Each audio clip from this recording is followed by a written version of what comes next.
Right, so staying in the NBA, what if I, Jay? What if I told you that the Lakers would have LeBron James, Anthony Davis, and Russell Westbrook on one team, all right, and then the Nets will have Kevin Durant, Kyrie Irving, and James Harden. At least that's how the season started. Where would you, just off the top of your head, right? Where would you depict those two teams in their respective conferences? I'd go ahead and fast forward. I think both those teams should have championship aspirations. Right. So with that said, you know what time it is. It's time to talk about which team was most disappointing. But with that said, we know the Lakers didn't make the playoffs. We know the Nets got swept. Most people would say the Nets couldn't have been as disappointed as the Lakers because they actually made the playoffs, right? But some can say, yeah, but they weren't supposed to get swept, and but the Lakers was never there. So make sense of this, Jay. What are we talking about? How in what world could the Nets be more of a disappointment than the Lakers, or vice versa? I think because the Lakers had the misfortune of being like 33-49 and couldn't even make the play-in tournament. I think you got a head start on them being more disappointing than the Brooklyn Nets. And I wouldn't be mad at that at all. I think you'd have a hard time like dismissing such an argument. But I look, maybe you should have asked me which team is more embarrassing this year. Because I think Brooklyn got a strong case on that one. Because this was pretty shocking the way they finished the season. And again, all credit in the world to the Boston Celtics. But two of the most skilled offensive players in this generation. We know Kevin Durant, we know Kyrie Irving, and I mean even the supporting cast. Like you got Patty Mills, you got Seth Curry. I think Bruce Brown has been a godsend for this team. Love what he gives them. You got Drummond, a guy who's led the league in rebounding multiple times. Claxton, nice young player. But I just can't get swept, man. You can't get swept. And the thing about it is, when you look at the Lakers and then you look at the Nets, yeah, we understand the Lakers didn't make the playoffs. It's pretty embarrassing. But we also know is that we know that LeBron is just, I mean, you make this point all the time. LeBron shouldn't be having to do this much at this stage of his career. This is the part where Anthony Davis should be taking over. And Anthony Davis can't take over because he ain't even in charge of his own body. He just can't keep it together, man. All right, this dude's like Humpty Dumpty almost. They can't put him back together. I mean, that's what we have at this point. And then your general manager over here, he wants to bring in Russell Westbrook for like 3 players who could actually, who relatively might actually be worth their contracts for Russell Westbrook, who is a deteriorating player. I mean, it's called what it is. And so you have Westbrook and you have LeBron. I didn't like that fit. Now, I didn't think they'd be this bad, but I didn't think they could win a championship. And I thought the best they could do was win a playoff series. So you have all these things going. You actually look at the Lakers, and the biggest thing is Anthony Davis, I think, just not playing much. And you're like, all right, well, I mean, Anthony Davis is a guy that you should be relying on night in, night out, in my opinion. And you just didn't have that guy. And then, LeBron, we've seen it. He getting nicked up a little more. He has to miss some games here or there. And Westbrook just can't lead the team. So you have all that going on. And then, oh, by the way, don't forget this part. You invested so much in bringing in Davis and bringing in Westbrook in the trades that you made that you just depleted your bench. I mean, I talk about it all the time. The Lakers, AARP memberships for most of them. I mean, these guys, I'm surprised you ain't seeing Walkers and Canes out there for some of them. And then the guys that are young, they look like they fresh out the G League, some of them. I mean, Austin Reeves, still trying to figure out who that is. So you have all, I mean, so you combine all these things and then you're like, well, I mean, this is still pretty awful. It's disappointing, but at least I feel like we understand a little bit, you know. So, but then you look at Brooklyn, and you could make a lot of excuses for Brooklyn. You could say, man, well, KD missed those 2 weeks. He missed a couple months. It feel like where they had like a 10-game losing streak. It just played. They were pretty bad. Kyrie, like he couldn't play. And then the team said, well, you know what? We don't want you to play, period. We don't want that part-time stuff. And then after a while, they said, well, actually, no, come on, man. We would like a part-time player because we out here struggling. And then you had James Harden out there. And then you didn't have James Harden because you traded him because he was tired of y'all. And then you traded James Harden. You actually got a nice deal. You got, not only did you get Ben Simmons, we'll get to that in a moment, but you got back Seth Curry, who's a heck of a player, and you got back Drummond. So, I mean, you did well. And with all that, and don't forget, you got Dragic, another veteran you can use. I mean, the Nets still, like, you look at their roster and it's incredible. Like, I don't even know why LaMarcus Aldridge came out of retirement because he couldn't find the floor. You know, like Blake Griffin, he's the guy they bring off the bench in the fourth quarter to be the hero for some reason. It's just mind-boggling. So to me, I think the Lakers, if you want to make an argument for the Lakers is the bigger disappointment, I think that's fine. But Brooklyn, just the way they went about it, and Drink, the thing about it is, like, their best 2 guys were healthy in the end, and they were on the floor together, like, and you had, and I know Ben Simmons, but like, what, I mean, ain't like Ben Simmons gonna come out there and start shooting the lights out for you. We know that's not what he's giving you, and that's what you needed more of in this series. You needed more offense. I really think, to me, the Nets were just as disappointing, if not more so, because in the end, KD is a guy who, although I think he is a touch past his prime, he's still a guy who you expect to be able to lift your team on his shoulders and show you the way. Kyrie, from a scoring perspective, one of the best Robins you could have, no question. And then the supporting cast. Bruce Brown does a little bit of everything. You got the shooters in Seth and Patty Mills. You got the guys on the inside who can protect the rim, rebound, Drummond and Claxton. And you could not win one game in the first round.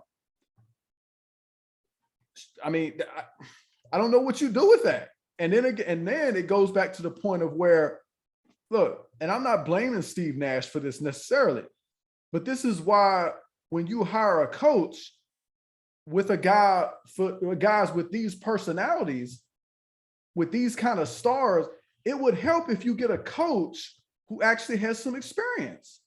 Because, I mean, even though we know Steve Nash and all that he's accomplished in this league, you talk about this from time to time, and I think there's something to be said for it. I mean, these guys, if you ain't coached a day, they say, all right, yeah, you could play, but what you got for us as a coach? You ain't done nothing. And the thing about it is we know how different guys like KD and Kyrie are. I mean, they just different fellas. I mean, KD be out here with the burner accounts, and he like to fight with the media. And we don't even need to get into some of the Kyrie stuff. Kyrie be all over the place. He wanna tell us about the earth and his theories about, you know, how that's, you know, flatter than this calendar I got laying here. And then he wanna be I'm not the vaccine stuff. I was with Kyrie on some of that. I think it's ridiculous. But then you know, game one, you want to drop 39 on Boston, and then you want to be flipping off fans and doing all this other stuff. You want to fight the fans, and you ain't gonna take this. I guess you was listening to the Westbrook tapes. You know, it's just Brooklyn did it in a way to where they just kind of, they made fools of themselves. And I just like, I think I would, if you're going with the Lakers as a bigger disappointment, I'm not going to disagree. But I just think the way, I mean, it's like, what's worse at this point? I mean, what's worse, missing the playoffs completely or making the playoffs? We actually think you could do something, because I'm still shocked that this was a sweep. And again, they didn't get beat up in any of the games. It was like every game was within 5-10 points. Every game was close. And you couldn't find a way to win one.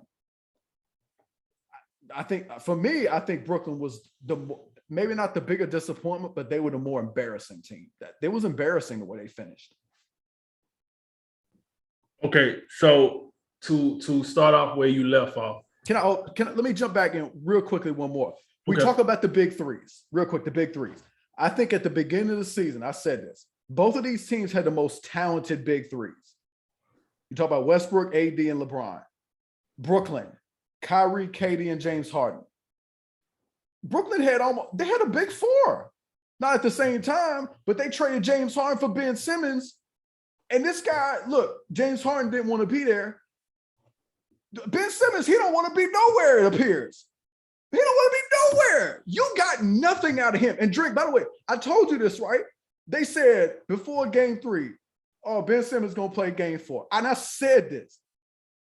Look, why did you do that? Because what's going to happen is if you lose game 3, I guarantee he ain't playing game 4. And lo and behold, that's what happened. That was terrible. My bad. Go ahead. To the credit of the Brooklyn Nets media, they said if he didn't restrain his back in 303 or whatever, he would have played in game 4, whether they won or lost. You believe that? You believe he really strained his back? Man, listen, I believe Ben Simmons softer than baby poop, but that's here nor there. I know you like to dabble in, factual. So me, I'm a little more of a barbershop type guy. I take a little something, a little juice, and kind of run with it. So I just want to throw something a little factual out there. But with that said, I think I would put it this way. I think I don't think the Nets as a team was the most embarrassing. I do think Kevin Durant probably was the most embarrassed player in this whole ordeal, because the thing about LeBron is LeBron in year 19. So right, they're going to be like, okay, he didn't make the playoffs, but he old. Like, we put this, like you just said, we put this more on Westbrook and AD than we do LeBron. Like, he just shouldn't be the dude carrying your team. Durant is still at a time in his career where he can carry a team. And that's kind of that is the opportunity he got in this series, and he kind of fell flat. So I think when you look back at all this, the most embarrassed player for all this is going to be Kevin Durant, because Kevin Durant was looked at as a guy that he was going to come back, he was going to save the season, and Kyrie was going to finally be able to play, and we was going to get this thing rolling. That didn't necessarily happen. That's with or without James Harden. I ain't adding the James Harden piece yet. But that's just Kevin Durant being Kevin Durant. So I think he's the most embarrassing player. Now, when we're talking about disappointing, it's the Lakers for sure for me. And I'm going to tell you why. With everything you just rolled out about the Nets actually did better with most of the moves that they tried to do. For example, let's talk about the offseason. The Nets lost they lost Jared Allen at some point of last season, right? So they started this season without him. The Nets offseason was, I don't even remember who they really got in the offseason, but it wasn't nobody crazy. It was like some veteran minimal guys. The Lakers offseason was trading KCP, Kyle Kuzma, and Montrezl Harrell. There we go. Them 3 for Westbrook. Not only that, you lost Caruso that you could have afforded to bring back. Dwight Howard, you got him back, but at that point he was out of here, right? Some of the other names elude me. My point is this: can you please tell me what move or anything that the Lakers did from the end of last season to the end of their season this season that you said, oh, the Lakers did well on that move? Now, I guess it was, to that point, maybe my kind of theory on the trade deadline was maybe they had did so poorly all the way up to that point that they said, well, there ain't nothing we can do to fix this. So that's why they didn't do anything. But that's the trade deadline. I'm talking about what the hell did they really do in the offseason? That's right. That's why I'm saying. That's why you jacked it up so much along the way that like we can't do anything to fix it at that point. So yeah, I agree. True. That's true. Okay, I get you. That's true. It's just, it felt like just from everybody was just kind of like effing this up, right? I just felt like Rob Pelinka, that crap he pulled against Westbrook, instead of you had the opportunity to get DeRozan and Buddy Hill and to keep Caruso and to keep KCP and to keep now I don't know if they would necessarily been able to keep all them players, but the point is the move you made did not work out well at all. Like, you traded for a guy that is the highest paid player on that team. He makes $44 million. The next guy I think is LeBron. No, maybe it's Anthony Davis at like 40 something. Either him or LeBron. One of them are like, I think LeBron at 38 million. But the point is, at $44 million, you trade away guys that was damn near out here playing for pennies to get a guy that 44 million. I want to know what Russell Westbrook fan thought that he played like a $44 million guy. That's what I want to know. Who I would love this staunch Westbrook believer to tell me when, at what point did he play like a $44 million player? Because I would love to hear this argument. On top of you just said what you just said about AD. I don't know. Maybe I've been saying this for like the last year. I really think the Lakers should go ahead and look to trade him. I mean, listen, if this is going to be your future anyway, with LeBron giving you what he can give you and AD being hurt and Westbrook not being happy, you might as well just trade him anyway, because you're not getting nowhere. Where are you going? You're not winning the championship unless all three of these guys doing what they're supposed to. So you might as well trade somebody, get something. I mean, and I say somebody, really the only person you can really trade is Anthony Davis as far as basketball talent. You can trade LeBron. If you trade LeBron, it'll be a straight like PR thing. Like, oh, we got LeBron. We're going to sell more tickets and make a little more money, right? He's going to make your franchise more valuable. But leading you to the promised land, probably not going to happen. And then Westbrook, I think Westbrook, the same thing for certain teams. He go to the other team, he makes them a little more tolerable and more visible. For the Nets, if you ask me, what happened with the Nets is this, right? You had a part-time employee with Kyrie. Unfortunate, we seen what COVID did with all the sports, not just basketball. You had KD that missed 30 some odd games because of his injury. All right. Any team that lose their best player for that long is going to struggle. I mean, listen, I know you might say, well, Memphis lost Ja Morant for like 20 some odd games. They was cool. They were. I'm not gonna lie, but I don't know. They're a little different. I think they just caught a lot of people by surprise. But you supposed to kind of struggle, not to the level that they struggle, but you're supposed to kind of struggle just because your best player gone. Then your third best player or second best player, however you look at it, decides, yeah, this ain't really working for me, boss. I'm trying to get traded somewhere else. Okay, cool. He was there for like what, 10 minutes? Right, like, yeah, I thought this was something. And then he had the audacity to be like, well, I want to go to Philly. Was my first choice. All right, James Harden. So on your way out, you gotta put that part in too, right? Come on, man, just get up out of here. But my thing, like I said, with the Nets is, and I think I would have to give the GM for the Nets credit. Like, the moves he made wasn't bad moves. Like, give me the move where you was like, oh, that was a terrible move. Because he got back some chips for James Harden. He really did. I mean, you go into next year, you got Seth Curry that's going to know his role better. You probably got a more motivated Andre Drummond because he probably feel like he'll be part of the process now. And if Ben Simmons do play, the thing is, we just want to see Ben Simmons on the court, right? So if you get him on the court and he does something, I mean, I think you got what you need, because I'm looking at James Harden with Philadelphia, and let me just tell you, we talked about this 2 segments ago. I'm not blown away with what James Harden got going on over there with Philly. So my point of this, Jay, at the end of the day, I guess my bottom line is this. I felt like the moves that the Nets made from the end of last season to now, even though it resulted in a sweep, was so much better to actually build a contending team than what the Lakers did. The Lakers just went the totally wrong direction. And like you said, it could be some truth to that. Rob Pelinka said, we didn't jacked up so much. What's the use of making the hole even bigger? We'll just keep it like this. So that's how I look at it. Like I said, I think the Lakers was the most disappointing team. The Nets probably the most embarrassed team because of how they just finished their season in a series that we gave them a shot in. And I think of all of this, I think Kevin Durant is probably the most embarrassed player just because of his statue and what we think of him and how his season ended. And now what people have to say about him, saying, hey, don't ever mention him as the best player in the world again. Hey, don't ever mention him as a adversary to LeBron James again. I don't want to hear none of that. You know, won't.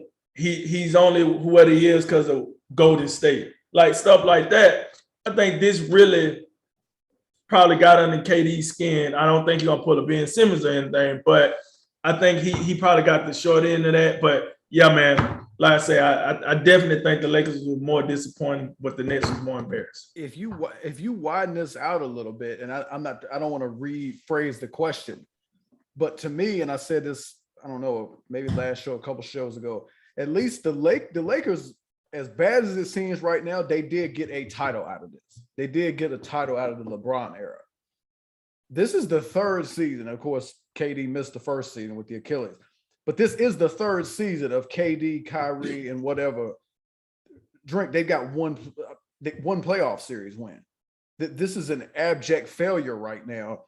And the thing about it is, you've got KD, Kyrie, and Ben Simmons from a personality standpoint.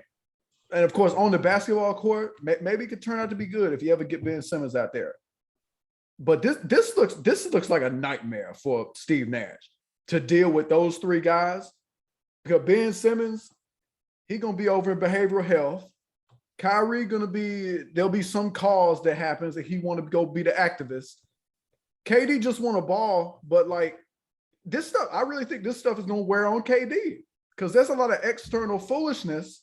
And I really gotta think about KD and wonder, like, is he satisfied with this or does he regret leaving Golden State? Because I look and you look at this too. I was talking about James Harden's legacy. This is a strike against KD because you got swept. And now you got people coming out and saying he's a bus rider and all this other stuff, which I find somewhat amusing. But look, KD, what does he want without Steph Curry? Nothing. Steph Curry's won a title without KD. These are facts.